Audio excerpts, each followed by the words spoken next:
Yeah, I was delighted. They told me this morning, so huge honour. They play in the game, never mind captain it. So hopefully just take it all in my stride and just another game really. But yeah, huge honour, me and my family. When were you last captain of club or country? And the League Cup game against Aston Villa for Brighton. So yeah, first time for Ireland. It's an extraordinary moment, isn't it? I would imagine in any player's career, one to play for your country and then to actually lead them out in such a big game. Yeah, as I said before, it's a huge honour. To just even play for your country, it's a massive milestone in your career. So to lead the boys out, obviously, hopefully, I just take it in my stride. Another game really for me, and don't really let it affect me and stuff like that. So one I'm excited for. Obviously, my family be proud, and I'm proud as well. But as I said, the main objective is just to go out there and play my game and try and get the win. Glenn, what are his attributes in terms of being a captain? Yeah, well, obviously with Seamus not being around, he probably deserves it more than anyone. Just with his performances, even if he didn't have the armband on tomorrow night, he'd be a captain anyway, because he goes out and puts a shift in, and he's a real warrior. So I'm delighted for him and his family, and it's something that nobody can take away from him. So hopefully get the right result tomorrow, and it'll be a great party everywhere. You played in some big games for Ireland, some really big games. How big is this one? Just as big. It's a chance of qualifying for the Euros. It's where everyone dreams of and everyone wants to be. So to be one game away it's great for us, because I'm sure after what happened in the Nation League, no one really gave us a chance. So to be here now, it's a cup final that now we want to win and we want to progress. Mick spoke about a collective in trying to stop Christian Eriksen tomorrow, but you probably be the player who's maybe nearest him. How big is your responsibility, and how much have you spoken about that? Yeah, no, we've worked really hard this week. Obviously, we've played Denmark quite a bit over the last few years, so we know what they're all about. But it's not just Eriksen. We need to be careful of quite a few players. So please God, for us, it's tomorrow night. I know it's cliche, but what we can do and how we're going to play, and please God, they worry about us more than we're worrying about them. We're at home, and we need to go out there with real passion, a real fight to qualify. And Shane, finally from me, Richard Keogh has been in the squad. Just tell us about that, and whether you've had a chat with him, and how is he? Yeah, it's been great. He's obviously lifted everyone's moods in the camp, and he's been good. He's been great. We've all had a sat down with him, chat. He's been talking. He seems in good spirits, and he's delighted that he's come over, and we are, more importantly. He's been a big part of this group and a big part of this campaign as well. Obviously, it's a big miss for us as well, but just to have him around the boys, and it's a big lift for us, and hopefully we could all do it for him as well. He's gone through a lot in his life and his career at the minute, so it'd be nice for him as well as the country that we can go and get that win and give him something to celebrate, even though it might not be the way he wanted it. Shane, how are you? Congrats on the captaincy. You played in the 5-1 defeat to Denmark a couple of years ago. Have the players been psychologically scarred from that game, do you think? No, I don't think so. I think football moves on quite quick, and you've got to move on. And obviously, you don't just forget about nights like that. It was a low point in most of our careers. We played on the night, but I said football moves on very quick, and we've got another chance to do it now. It's sort of football. It's funny the way it's come back to this, and it's sort of the same game. The winner can go through, and yeah, we're just focusing on the way we've been playing, the way we're going to set up, and the way we're going to go at it. So it's a different team. We've got a different manager, and it's a new game. So we're all excited ready, and positive that we can go and get a good result. Glenn, how do you assess the Denmark challenge? Are they beatable? Definitely. I think every team's beatable. We can't worry about them too much, although they've got some top players. But now for us, we're at home. We've got a chance to qualify, so we need to go and give our fans something to shout about, and now get them behind us, because this is where we want to be. This is why we're here. This is why we show up, and on nights like this, it's what everyone wants to be, is to play for Ireland and play for Ireland in a tournament. So that'll be great for everyone. Cheers.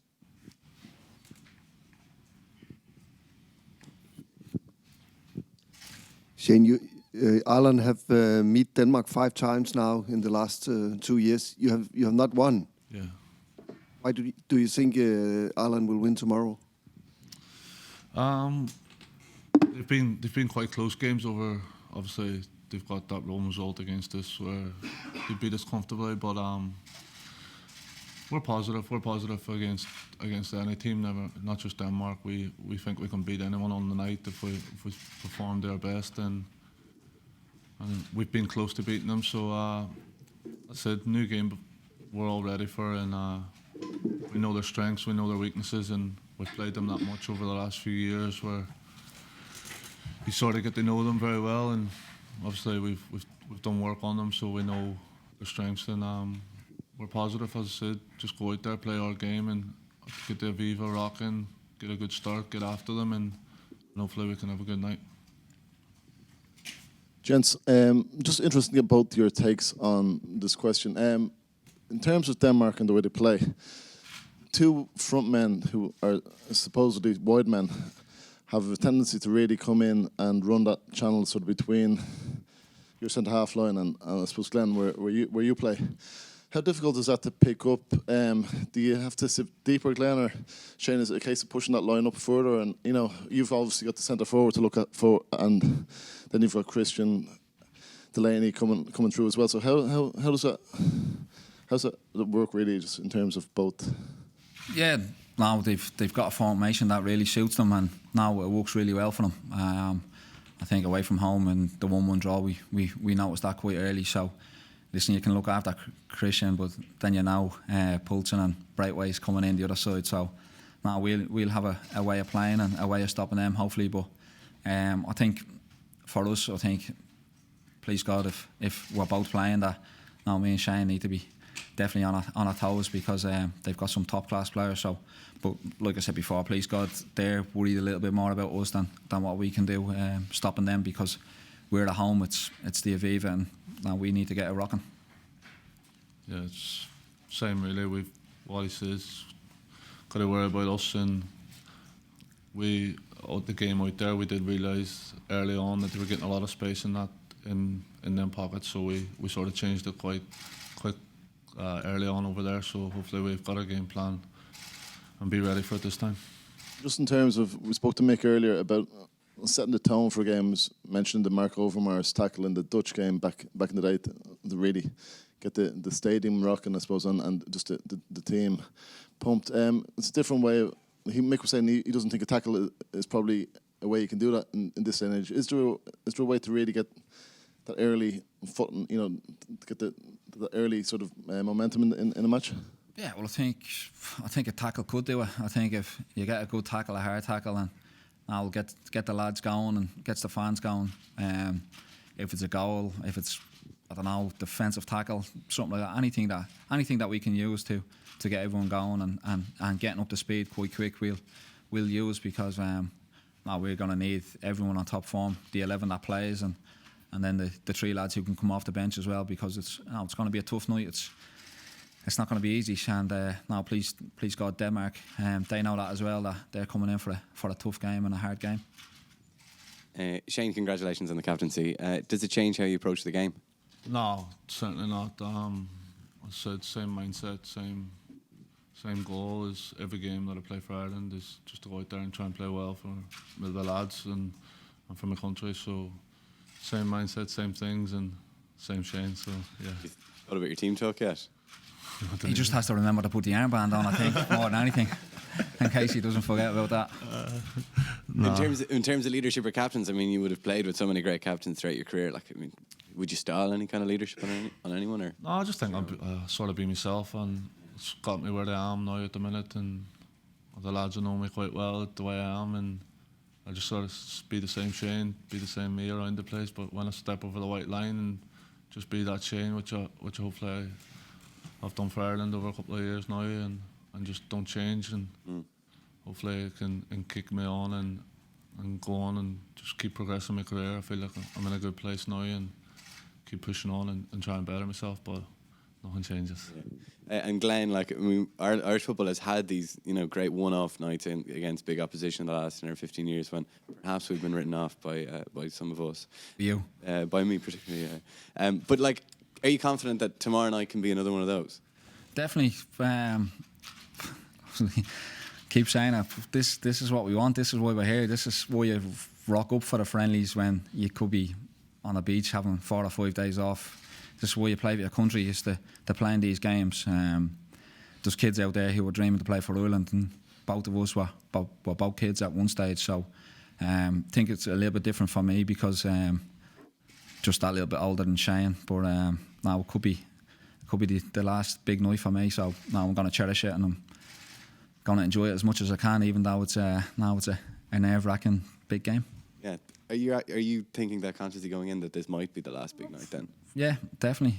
For me to get a second bite at the cherry as it is, to come back around, and now to, like I said, I was taken away from me and I was never going to play for my country again, to please God hopefully get picked tomorrow to play in possibly one of the biggest games that Ireland have played in. So now for me, I'm going to cherish it. I'm going to take her on board, and although it's nerve-wracking, it'll be tight, hopefully now I'm going to enjoy it as much as I can.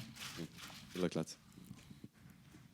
Morning, lads. Glenn Whelan, the Danish coach, was speaking in advance of this game, saying because we've played each other so often, I don't think we can surprise each other. Mick kind of disagreed in the last few minutes, that he said, I think we actually can surprise Denmark. Where do you stand on that? Do you think it's possible to surprise each other given the frequency with which you've played them? We can surprise them because Big Duffy's playing up front tomorrow.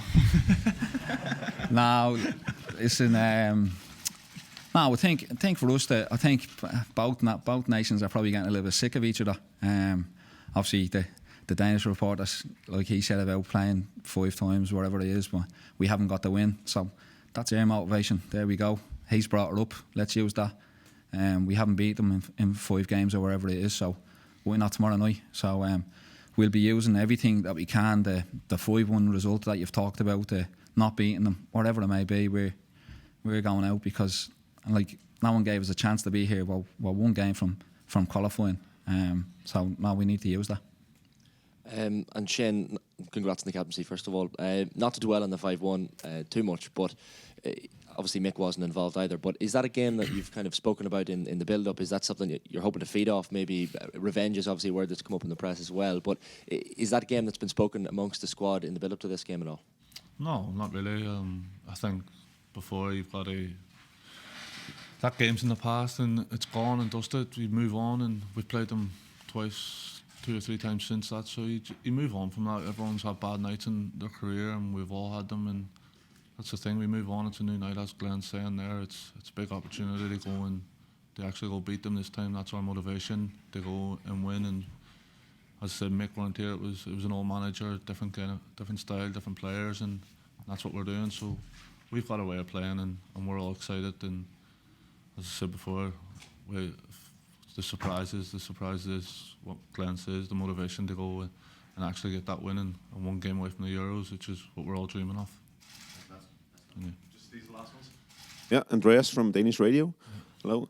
The Danish coach, he talked about that he was fed up meeting Ireland. And in that answer is also some respect for you, because it's a tough team for him actually to meet. But are you fed up meeting Denmark, or how do you see it the other way around? I wouldn't say fed up. Obviously, when you see each other and you play against each other so many times, it's difficult because it's the same players. You're watching the same videos, the same clips of goals conceded, goals scored. So no, but listen, for us, it's if we had a chance to play against anybody tomorrow night and beat them to qualify, now we would have stepped up against anybody. So not just Denmark, but we know it's going to be a tough game. They've got some top players, so we need to be on form, and we need to have more players on form tomorrow than Denmark to get the result. And please God, that's what we're after. Thank you. Thanks. Cheers.